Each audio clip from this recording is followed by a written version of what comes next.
Goeiemôre, die voorreg is altyd so groot om jou te groet, eerstens in die naam van Jesus, en jou hartlik uit te nooi om te luister na die boodskap, wat my oë opgeval het, en wat ek graag met u wil deel.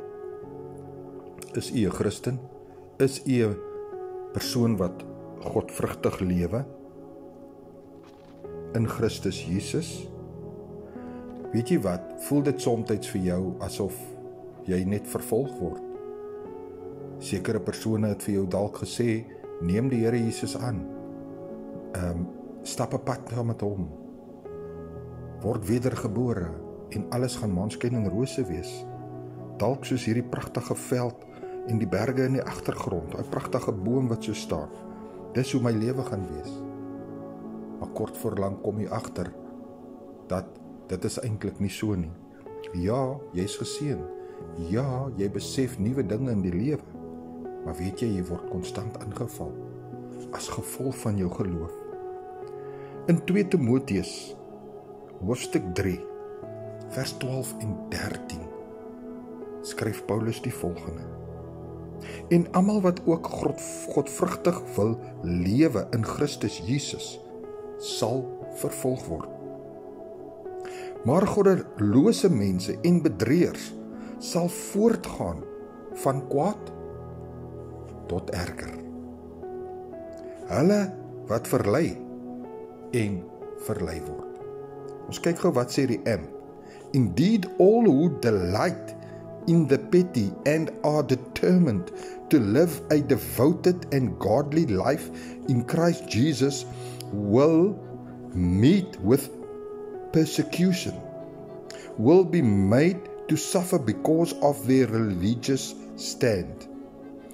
But wicked men and impostors will go on from bad to worse, deceiving and leading astray others, and being deceived and led astray themselves. Wat beteken, my medebroer en suster in die Here?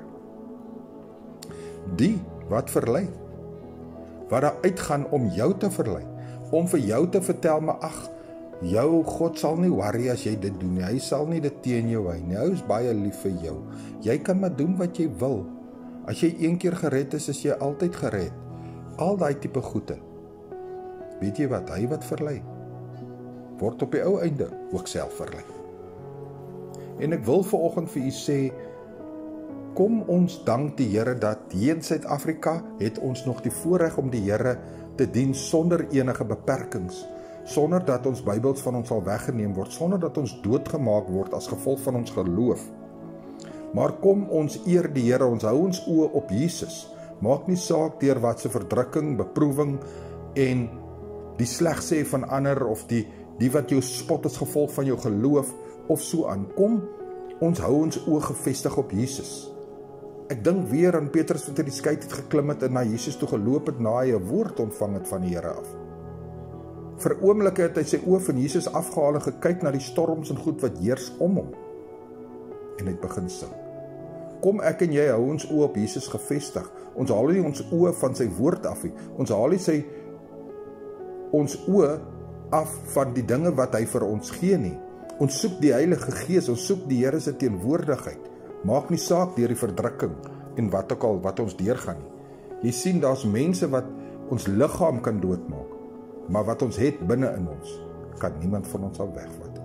Ek is Pastoor Gary, brood en water 5 minute word seëngroete. En ek sê dit weer, Jesus is baie lief vir jou. Amen.